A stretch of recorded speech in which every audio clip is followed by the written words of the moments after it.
तो 14 पार्ट में Zeng शुआ wishing और जाओशी को बताता है कि वुशाओ उन दोनों को काफ़ी पसंद करती है। पहले पहले वो विशिंग को पसंद करा करती थी उसके बिजनेस के स्टाइल को लेकर, बट जब से जाओशी ने उसकी जान बचाई है तो वो उसे भी बहुत ज़्यादा पसंद करने लगी है और वो उन दोनों को एक आइडियल कपल मानती है और चाहती है कि वो दोनों वापस से साथ में आ जाए। उन लोगों के बारे में उसे सब कुछ मालूम है कि वो लोग कब मिले थे, कहाँ उन लोगों को प्यार हुआ और उसके बाद क्या हुआ, वो सब जानती है। जाओशी कहती है कि अगर ऐसी बातें तो वो उषाओ से नहीं मिलेगी, वो उसे यूज़ नहीं करना चाहती। वो नहीं चाहती है कि उषाओ की कुछ अच्छी बातें उसके ऊपर एक बोझ बन जाए। विशिंग उसे कहता है तो फिर वो जशन उसे कैसे मिलने की प्लानिंग कर रही है। वो कहती है कि उसे दिखाना पड़ेगा कि वो सिंसियर है और अगर ऐसा वो करेगी तो वो ज़रूर से वो उससे मिलना चाहेगा। विशिंग जाओशी से पूछता है कि वो कब तक वेट करने की सोच रही है। वो कहती है कि जब तक जशन वो उससे ना मिले तब तक वो वेट करेगी। तो विशिंग जाओशी से कहता है कि वो उसे ऐसा नहीं करने देगा। वो पूछती है कि वो किस बुनियाद पे ये कह रहा है। विशिंग उसे कहता है कि उसकी कंपनी यमुना में ये सब इश्यू स्टार्ट हुआ है तो वही इसे सेटल करेगा। अब वो नहीं चाहता कि उसकी वजह से वो सफ़र करे। जाओशी विशिंग को कहती है कि उन दोनों का तरीका अलग अलग है, अगर वो उससे एग्री नहीं कर रहा है तो वो उसे रोक भी नहीं सकता। ये सुन के वो वहाँ से जा रहा होता है। विशिंग को वो पूछती है कि वो कहाँ जा रहा है तो वो उसे रिलैक्स रहने के लिए कहता है और बताता है कि वो वुशाओ से नहीं मिलेगा, उसे यूज़ नहीं करेगा। ज़ेंग शुआ जाओशी से कहता है कि जो विशिंग है वो बस उसे प्रोटेक्ट करना चाहता है, वो कभी भी उसे तकलीफें नहीं देखना चाहता। जाओशी कहती है कि मगर वो ऐसा उसे प्रोटेक्शन नहीं चाहती, वो चाहती है कि वो उसे सिर्फ समझे। ज़ेंग शुआ कहता है कि अंडरस्टैंडिंग तो दोनों तरफ से होना चाहिए। वो समझता है कि उसका प्यार उसके प्रोटेक्शन देने में ही है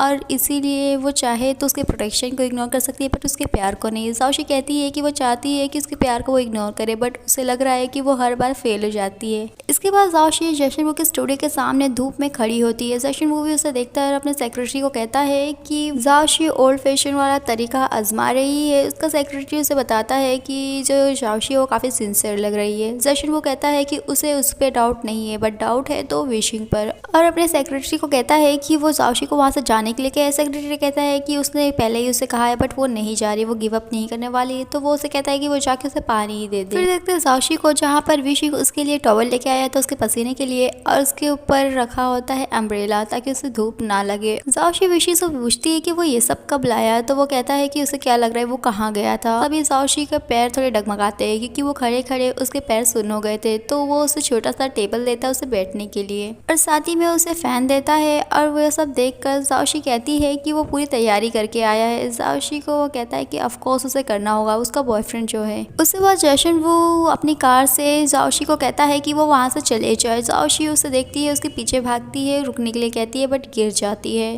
तभी जशन वो अपनी कार तो रोकता है बट देखता है कि विशिंग उसे उठा रहा है तो वो वहाँ से चले जाता है और नेक्स्ट मोमेंट में विशिंग उसे डांट रहा होता है, मतलब जाओशी को, क्योंकि उसे चोट लग चुकी होती है। तो वो कहता है कि क्या वो अपने काम को लेकर अपनी जिंदगी को भी जोखिम में डाल सकती है और फिर वो उसकी हालत देखते हुए उसे पूछता है कि क्या हुआ है। तो जाओशी बताती है कि उसे थोड़ा बहुत चक्कर आ रहा है तो वो उसे उठा के लेके जाता है। तो विशिंग जाओशी की चोट की मलहम पट्टी करता है, उसे कहता है कि उसे धूप लग गई है तो उसे अभी आराम करना चाहिए और कल तक उसे ठीक महसूस ना हो तो वो लोग हॉस्पिटल जाएंगे और उसकी बात उसे माननी होगी। जाओशी कहती है कि ठीक है। और जब वो जा रहा होता है तो जाओशी उससे पूछती है कि वो कहाँ जा रहा है। विशिंग उसे कहता है कि जो उसका अधूरा काम है वो पूरा करने जा रहा है, मतलब कि जाओशी के बदले अब वो जाके वहाँ खड़ा होगा। इसके बाद फेफे क्यूजिंग से पूछ रही होती है कि अभी वो इस समय यहाँ क्या कर रही है, क्योंकि उसने जो डिसाइड किया था कि वो मीचिंग के पास जा रही है, वो अपनी इमेज थोड़ा चेंज करना चाहती है ताकि उसकी मैरिड लाइफ में कुछ इंटरेस्टिंग हो। क्यूजिंग कहती है कि उसने काफ़ी सारे प्लान बनाए बट वो ये सब में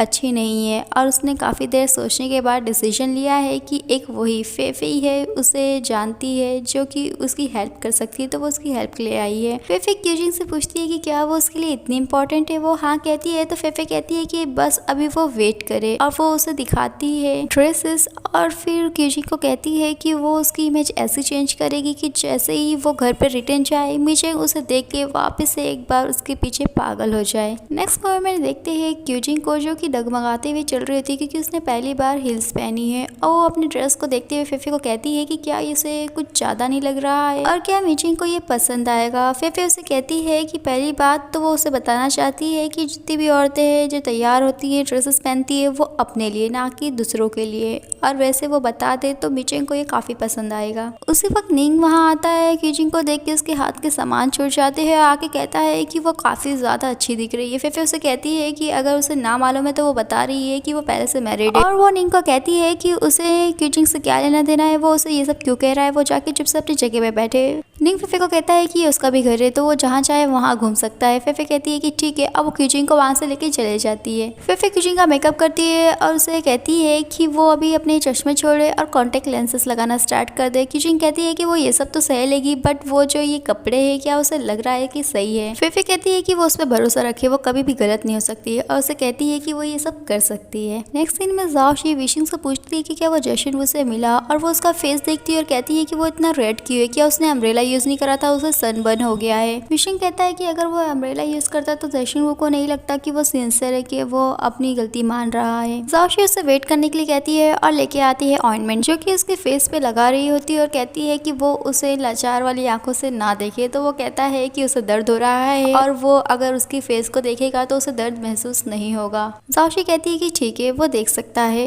विशिंग जशन वू का कंप्लेंट करता है ज़ाओशी से कि वो बहुत ज़्यादा ही मीन है, क्योंकि वो कब से वहाँ पर खड़ा था और उसने उसे उसकी तरह बॉटल में पानी नहीं दिया। और ज़ाओशी से पूछता है कि जो भी कुछ वो लगा रही है उसके फेस में, तो क्या कल तक उसका फेस ठीक होगा, अगर वो वहाँ जाएगा तो क्या वापस से उसे सनबर्न होगा। ज़ाओशी विशिंग को कहती है कि क्या वो वापस से वहाँ जाने की सोच रहा है। विशिंग कहता है कि जशन वो अभी तक कन्विंस नहीं हुआ है, तो वह और क्या कर सकता है। ज़ाओशी कहती है कि लग रहा है कि उन लोगों को उसका मेथड अपनाना पड़ेगा, बट वो बता रही है कि वुशा को वो लोग सब कुछ पहले एक्सप्लेन करेंगे और उस पर दबाव बिल्कुल नहीं डालेंगे। विशिंग कहता है कि ये भी कोई कहने वाली बात है। और नेक्स्ट मोमेंट में ज़ैंग शुआ उन लोगों को बताता है कि वुशा कहाँ पर है। विशिंग उसके पास जाता है। वो शॉक उसे देख के बड़ी खुश होती है कि वो फर्स्ट टाइम उसे मिली होती है, और वो उससे पूछती है कि वो यहाँ पर क्या ज़ाओशी के साथ डेट पर आया है। वो कहता है कि वो ऐसा समझ सकती है, बट तभी ज़ाओशी आती है और कहती है कि नहीं, वो लोग सिर्फ कलीग है और वो यहाँ पर बिजनेस की बात करने के लिए आए हैं। तभी विशिंग ज़ाओशी की चेयर अपनी तरफ करता है, उसे वहाँ बैठने के लिए कहता है। ज़ाओशी वुशा को बताती है कि वो लोग उसके डैड से मिलने की कब से कोशिश कर रहे हैं, बट उसके डैड उन लोगों से मिलना नहीं चाह रहे। तो वुशा कहती है अच्छा, तो वो दोनों है कि जो कुछ दिनों से उसके डैड से मिलना चाहते हैं। और वो विशिंग का फेस देखती है और कहती है कि क्या उसके डैड ने उसको धूप में खड़ा करके रखा था, वो तो उन्हें देख लेगी। ज़ाओशी कहती है कि उसमें जशन वू की कोई गलती नहीं है, वो लोग खुद ही अपने से वहाँ पर सॉरी कहने के लिए गए थे। और वो कहती है कि क्या वो हेल्प कर सकती है उन लोगों की। वुशा कहती है कि वो लोगों को अपने डैड से ज़रूर मिलेगी, चलने के लिए कहती है, बट फिर तभी वो रुकती है और कहती है कि क्या उन दोनों के बीच में झगड़ा नहीं चल रहा। ज़ाओशी कहती है कि इसका उसके डैड से मिलने से क्या मतलब है। तो वो बताती है कि उसने अपने डैड के सामने बड़े बड़े डिंगे हाके थे, ये लेकर कि वो दोनों कितने परफेक्ट कपल है, और वो लोगों का हवाला देते हुए अपने डैड से परमिशन मांगी थी डेटिंग का। बट अभी वो दोनों साथ में नहीं है, और ये देखते हुए तो उसका प्यार से विश्वास से उठ गया है। लग रहा है कि वो अपने आप को अपने डैड के सामने एम्बेरस करेगी। उसे वो विशिंग वुशा को कहता है कि असलियत तो ये है कि वो दोनों कभी से डेटिंग कर रहे हैं, बट वो सभी लोगों से ये छुपा के रखे हैं। वुशा कहती है कि सच में। तो वो कहता है कि उसे क्या लग रहा है कि वो धूप में क्यों खड़ा था, वो ज़ाओशी के लिए तो था। उसी वक्त ज़ाओशी अपना फोन नीचे गिराती है और कहती है कि वो उठाने जा रही है, और दोनों अंदर टेबल बात कर रहे होते हैं कि उन लोगों ने डिसाइड किया था कि वो लोग कोई भी झूठ नहीं कहेंगे। विशिंग कहता है कि वो झूठ कहाँ कह रहा है, वैसे भी वो लोग कपल तो बनने ही वाले हैं। तभी वुशा उन लोगों से कहती है कि वो दोनों अंदर टेबल क्या कर रहे हैं, वो लोग उसके पीठ पीछे कुछ बातें तो नहीं कर रहे। वुशा को ज़ाओशी कहती है कि ऐसी कोई बात नहीं है, उसे उसका फ़ोन मिल गया। फिर वुशा उन लोगों से कहती है कि वो एक रिक्वेस्ट करना चाहती है। वो चाहती है कि वो देखे कि वो लोग असलियत में एक दूसरे के साथ कैसे रहते हैं, और उन लोग की पिक्चर्स लेना चाहती है। तो विशिंग कहता है कि इसमें तो कोई प्रॉब्लम नहीं है, और उन लोगों का वो जब फोटो लेती है तो कहती है कि वो लोग नेचुरल नहीं लग रहे हैं। ज़ाओशी कहती है कि है नहीं तो लगे कहाँ से। विशिंग उसे कहता है कि वो जरा अपना प्रोफेशनलिज्म दिखाए। इसके बाद वो शॉ विशिंग से कहती है कि वो और ज़ाओशी अभी रिलेशनशिप में नहीं है ना। वो कहता है कि क्या उसने नोटिस करा है। वो शॉ कहती है कि कौन नहीं करेगा, बट वो देख के ये बता सकती है कि वो दोनों एक दूसरे को काफ़ी पसंद करते हैं। उसे नहीं मालूम कि वो लोग अभी तक एक साथ में क्यों नहीं है, बट क्या वो उसकी हेल्प करे। विशिंग कहता है कि उसकी कोई ज़रूरत नहीं है, वो सब कुछ संभाल लेगा। फिर ज़ाओशी विशिंग से पूछती है कि क्या वुशा तैयार हुई अपने डैड से उन लोगों को मिलाने के लिए। वो कहता है कि हाँ वो तैयार है। तभी वो कहती है कि उन लोगों ने सोचा था कि वो लोग उसे अंधेरे में नहीं रखेंगे, बट लास्ट में उन लोगों ने उससे झूठी कहा। विशिंग कहता है कि क्या उसे लग रहा है कि नौटंकी जो लोगों ने उसके सामने की वो उसकी वजह से मानी है। उसे मालूम है कि वो लोग नाटक कर रहे थे, बट वुशाओ ने उसे कहा है कि वो जाओशी को देख के बता सकती है कि वो उसे बहुत ज़्यादा पसंद करती है। जाओशी ये सुनने के बाद विशिंग को कहती है कि वो कुछ भी बकवास कर रहा है, ऐसा लग रहा है कि वो अपनी मन की बात मन गढ़ंत बातें बोल रहा है। विशिंग जाओशी से कहता है कि वुशाओ ने एक और बात उसे कही है कि जब कोई किसी से प्यार करता है तो उन लोगों की आंखें झूठ नहीं कहती, और जब भी वो उसकी आंखें देखता है तो उसकी आंखों में उसके लिए उसे प्यार नजर आता है। इसी के साथ वो दोनों किस करने ही जा रहे होते हैं कि विशाल उन लोग की फ़ोटो क्लिक करती है और सॉरी कहती है क्योंकि वो दोनों बहुत ज़्यादा ही अच्छे लग रहे थे, और वो उन लोगों को कंटिन्यू करने के लिए कहती है। जाओशी कहती है कि वो लोग ने बातचीत कर ली है, फ़ोटो भी क्लिक हो गई है, तो क्यों ना अब वो लोग उसके डैड से मिले। नेक्स्ट सीन में वुशा और जैशन वू से कहती है कि वो अपने फ्रेंड से उन्हें मिलाना चाहती है, तो जैशन वू पहले से ही उसे कहने लगते हैं कि वो बता रहे हैं कि उसकी उम्र अभी ये सब काम के लिए नहीं है, उसे डेटिंग नहीं करना चाहिए, उसे भी इस उम्र में पढ़ना चाहिए, और अगर वो अभी शादी करने लगेगी तो उतने के लिए तो वो मेंटली प्रिपेयर ही नहीं है। तो वुशा उन्हें बताती है कि उसके जो फ्रेंड है वो एक कपल है।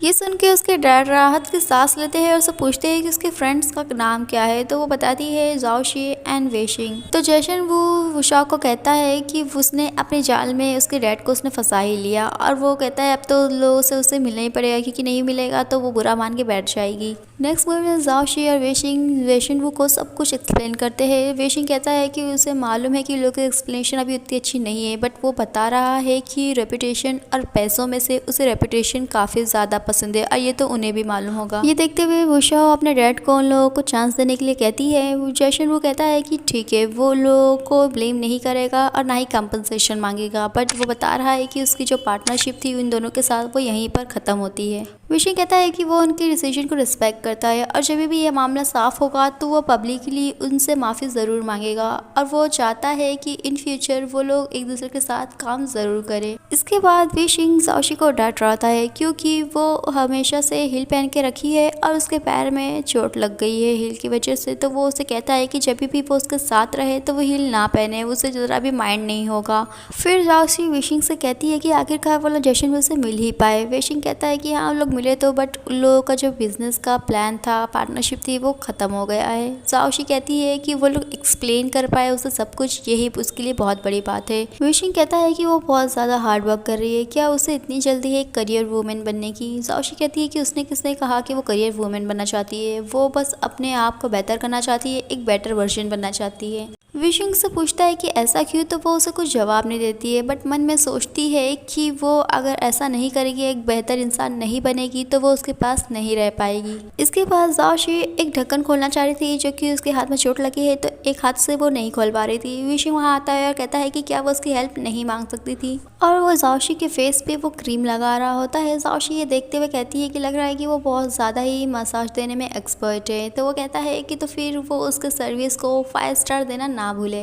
और उसी के साथ वो उसे बताता है कि उसके पास एक और पैकेज है फुल बॉडी वॉश और ट्रीटमेंट का। तो ये सुन के वो उसे कूट के भगा रही होती है, तभी वो कहता है कि वो तो सिर्फ सजेशन दे रहा था क्योंकि उसके हाथ में चोट लगी है। जाओशी कहती है कि इसकी कोई ज़रूरत नहीं, अब वो वहाँ से जा सकता है। तभी वो उसे रुकने के लिए कहता है और कहता है कि उसका चेहरा, तो वो पूछती है कि उसके चेहरे पे क्या हुआ, तो विशिंग कहता है कि उसका फेस इतना खूबसूरत कैसे दिख सकता है, और फिर वो उसे किस करने जा रहा होता है।